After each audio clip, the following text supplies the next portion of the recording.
Hello friends, மகாநதின்ற எபிசோடில் என்ன நடக்கலாம் அப்படிங்கிறத பற்றி பார்க்கலாம். இன்றைக்கான எபிசோடு இன்ட்ரெஸ்டிங்கான எமோஷனல் எபிசோட் அப்படின்னே சொல்லலாம். காவேரி வீட்டில் எல்லாரும் ரொம்ப யோசனையோடு உட்காந்துருக்காங்க. ஊரில் இந்த மாதிரி எல்லா பொருள்லாம் வாங்கி இந்த ஃபங்க்ஷனை செஞ்சால் எவ்வளோ சிறப்பாக செய்யலாம், இந்த மாதிரி வெளியூரில் வந்து இருக்கோமே அப்படின்னு சொல்லி பாட்டிலாம் ரொம்ப வருத்தமாக பேசிகிட்டு இருக்காங்க. காவேரி அம்மாவும் யோசிச்சுக்கிட்டு இருக்காங்க. அந்த நேரத்தில் குமரனோட அம்மா வராங்க.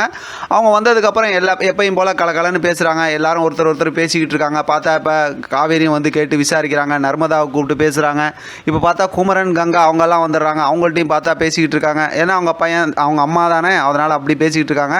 அடுத்து பார்த்தோம்னா விஜயை காட்டுறாங்க. விஜய் வந்து செம்மையாக வேஷ்டிலாம் கட்டிட்டு செம்ம லுக்காக கிளம்பிட்டார். ஃபங்க்ஷனை வந்து அப்படியே ரொம்பவுமே அலப்பறை பண்ணும், அப்படி இப்படிங்கிற மாமா மாதிரி இருக்கோமா அப்படிங்கிற மாதிரி சொல்லிட்டு அப்படியே வெளியில் வராரு. இங்கே பார்த்தா மாமி பார்த்துடுறாங்க. இப்போ மாமி கிட்ட வந்ததுக்கப்புறம் மாமா மாதிரி இருக்கணும் அப்படிங்கிற மாதிரி ஏற்கனவே நம்ம ப்ரொமோவில் பார்த்தோம்ல, அது மாதிரி பேசி கிண்டல் பண்ணிட்டு இருக்காங்க. இப்போ மாமாவும் வந்துடுறாரு. இவங்க குலாரசமாக ஒரு ஃபன் கலாட்டா பண்ணிவிட்டு இந்த நான் வந்துடுறேன், எனக்கு ஒரு வேலை இருக்குது அப்படிங்கிற மாதிரி விஜய் அங்கேருந்து கிளம்பிடுறாரு. அடுத்து பார்த்தோம் அப்படின்னா குமரன், கங்கா அவங்களெல்லாம் காட்டுறாங்க. இப்போ ஃபங்க்ஷனுடைய ஏற்பாடெல்லாம் பண்ணிக்கிட்டு இருக்காங்க. அடுத்து வெத்தலை வாங்கிட்டு வரணும்னு சொல்லி நிவீன்கிட்ட சொல்லி இந்த வேலைலாம் பார்த்து பேசிக்கிட்டு இருக்காங்க. இப்போ பார்த்தா தாத்தா பாட்டி கிஃப்ட்டோடு வராங்க. அதை பார்த்ததுக்கப்புறம் பார்த்தா அது அவங்கள இன்வைட் பண்ணுறாங்க. எதுவும் கோவமாலாம் பேசலை. சரி வாங்க நான் மாடிக்கு வீட்டுக்கு கூட்டிகிட்டு போகிறேன்னு சொல்லிட்டு அவங்கள கூட்டிகிட்டு போயிடுறாங்க. இங்கே பார்த்தா குமரன் வந்து நிவீன்கிட்ட வெத்தலை வாங்கிட்டு வாங்க அப்படி இப்படின்னு வேலை சொல்லிட்டு மறுபடியும் அவங்களும் இங்கே வந்துடுறாங்க. இப்போ தான் பார்த்தா குமரனோட அம்மா காவேரி நீ மட்டும் இருக்கா, எங்கே உங்கள் வீட்டுக்காரருக்கான அப்படி இப்படிங்கிற மாதிரி பேச்செல்லாம் ஆரம்பிச்சு விட்டுறாங்க. அந்த நேரத்தில் குமரன் வந்து அவங்க அம்மாவை அப்படியே பேசி அப்படியே ஒரு மாதிரி கூட்டிகிட்டு போயிடுறாங்க. இப்போ தாத்தா பாட்டி பேசிக்கிட்டு இருக்காங்க. ஆனாலும் காவேரியோட அம்மா வந்து ரொம்ப எமோஷனலாகவும் கோவமாக தான் பேசிக்கிட்டு இருக்காங்க. ஒரு கட்டத்தில் பார்த்தோம் அப்படின்னா தாத்தா வந்து சூப்பராக இன்றைக்கான எபிசோடில் பேசிடுறாரு.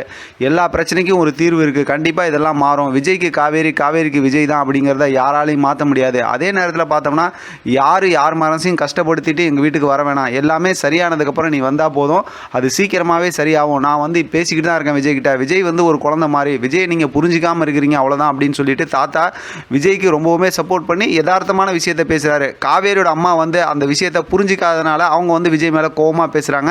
இன்றைக்கான எபிசோட் கொஞ்சம் ஏமாற்றிட்டாங்க அப்படின்னு தான் சொல்லணும். ஏன்னா நம்ம எதிர்பார்த்த ஸ்டோரி ஏதாவது கொஞ்சம் மூவ் பண்ணி இன்றைக்கி முடிச்சிருக்கலாம். அதை எதுவுமே இல்லாமல் சும்மா ஒரு மாதிரி அப்படி ஆவரேஜான ஸ்டோரியாக வீக்கெண்ட் எபிசோட் முடிச்சது கொஞ்சம் கஷ்டமாக தான் இருக்குது. பார்க்கலாம், அடுத்து வரப்புறமும் ரொம்பவுமே சுவாரஸ்யமாக இருக்கும் அப்படிங்கிறதுல டவுட்டே இல்லை. என்ன இப்போ இந்த மாதிரி எபிசோட் முடிச்சதுனால இன்றைக்கும் நாளைக்கும் என்ன பேசுறதுன்னு தெரியாமல் கொஞ்சம் தடுமாறுற மாதிரி இருக்கும். யோசித்து பேசி பார்க்கலாம் என்ன நடக்குது அப்படிங்கிற விஷயத்தை. இதை பற்றின உங்களோட கருத்து கமெண்ட் பாக்ஸை தெரியப்படுத்துங்க. தொடர்ந்து ஆதரவு கொடுங்க. தேங்க்யூ ஃப்ரெண்ட், தேங்க்ஸ் ஃபார் வாட்சிங்.